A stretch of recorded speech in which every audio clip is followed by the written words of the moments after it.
தனுஷ், நீயும் குரு தான், நானும் குரு தான். நீயும் நீ உனக்கும் சிம்மாசனம், அங்கே சிம்மாசனம், இங்கே சிம்மாசனம், அங்கே படிப்பெண்கள், இங்கே படிப்பெண்கள். அதுதான் சமக்கிரகம், குருவும் சனியும். குரு சண்டால யோகம். இவரும் தப்பு பண்ண மாட்டார், அவரும் தப்பு பண்ண மாட்டார். இருந்தாலும் -0.001% சனீஸ்வரருக்கு அதிகம். நம்மால்ரா இன்றில் பார்த்துக்க, கதிரேசா முருகா பார்த்துக்க, அவன் பையன் வர்றான், அவன் பேர் சரவணன், என்னங்கிறத பார்த்துக்க அப்படி சொல்கிறான். பார்த்து அதெல்லாம் மற்றவங்கள்லாம் யார்? குரு, செவ்வாய், புதன், சுக்கிரன், இவங்கெல்லாம் இந்த கேரக்டரில் அவங்க. அப்பா அவன் ஒருத்தர் இருக்கான்ப்பா இங்கே வெங்கடேசனப்பா, வெங்கடேசன் அவன் என்னன்னு தெரியலப்பா, அவன் ஒரு தப்பு பண்ணாலும் கண்டுபிடிச்சிடறான்ப்பா, அவன்கிட்ட யாருமே மிஞ்ச முடியாது அப்படி சொல்கிறோம்ல. அவர் தான் ரூபமே வெங்கடேசன், ஆட்டு படைக்கக்கூடிய கேரக்டர் ஈஸ்வரன், சனீஸ்வரன். யாரு? நீ ஓம் நீலாஞ்சன சமாபாதம் ரவிபுத்திர யமாக்ரஜம் சாய மார்த்தாண்ட சம்பூதம் தம் நமாமி சனீஸ்வரர் சுவாகா என்று சொல்லக்கூடிய மூல மந்திரத்தின் நாயகன்.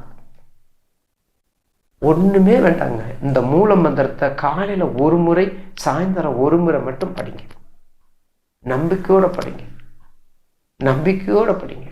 குளிக்கும்போது படிங்க, படிக்கும்போது படிங்க, சாப்பிடும்போது மனசுக்குள்ள சொல்லுங்க, வழிபாட்டில் படிங்க, போகும்போது டிராவல்ல ஒன்றும் வராது, உங்களுக்கு ஒன்றும் வராது, எந்த அசம்பிதமும் நடக்காது.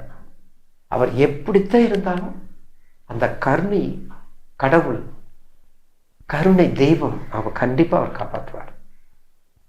அதுதான் சனீஸ்வரனுடைய நீதிமான். நீதி அவருக்கு எல்லாமே நேச்சரில் நடக்கணும்.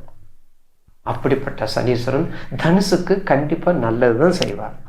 ஏன்னா அவருடைய ராசிக்கு 2க்கு 3க்குரியவன். அவருடைய ராசிக்கு 2 தனத்தை கொடுக்கும், எல்லா வகையிலையும் குடும்ப அதிபதி. 3 முயற்சிக்கு அதிபதி, சகோதரனுக்கு அதிபதி. ஏற்கனவே குருவும் சனியும் சகோதரமா இருக்கான்.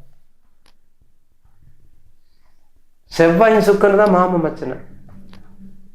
நம்ம சொல்றோம் புதன் தான் மாமன், ஆனா இங்க இருக்கிற செவ்வாயும் சுக்கரனு தான் ரொம்ப முக்கியமா ஒரு குடும்பாதிபதிக்கு உரிய கிரகங்கள், கோள்கள். ஆனா இவங்க 2 பங்காளி மாதிரி பார்த்துக்கிறோம்.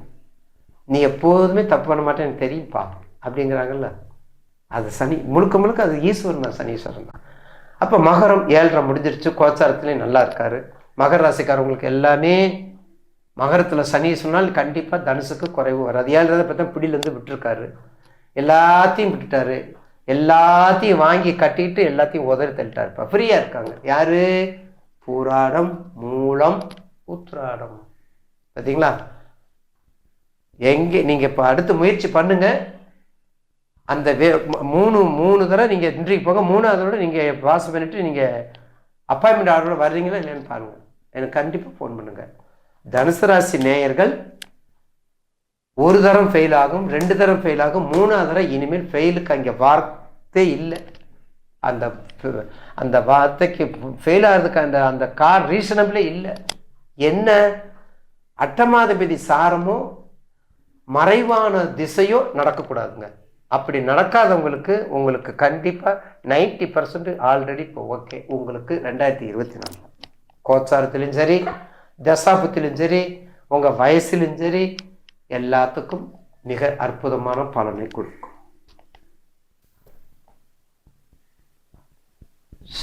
அதனால கொஞ்சம் எச்சரிக்கையா இருந்து கவனத்தோட இருந்துக்கிட்டீங்கன்னா அப்படியே ஓட்டிட்டு போயிடலாம். தனுசு ராசிக்காரங்களுக்கு பிரச்சனை இல்லை. வழிபாடு ஆஞ்சநேயர் வழிபாடு, கோதண்டராமன், சேதுக்கரை, திருப்புல்லானி, ஸ்ரீ ராமபகவான் திருப்புல்லானி மிக, அதாவது ராமருடைய பரமாத்மா பெருமா மகாவிஷ்ணுடைய அந்த வழிபாட்டில், அதாவது நின்ற கோலம், கிடந்த கோலம், இருந்த கோலம்னு சொல்லக்கூடதில்ல, கிடந்த கோலம்ங்கிறதுல படுக்கையில் திருப்புல்லானியினுடைய திருத்தலம் மிக மிக மிக உயர்ந்த திருத்தலம். அங்கே வைணவமும் சைவமும் செழித்து ஓங்கக்கூடிய இடம் ராம ஈஸ்வரம். ஒரு முறை சென்று தரிசனம் செய்யுங்கள்.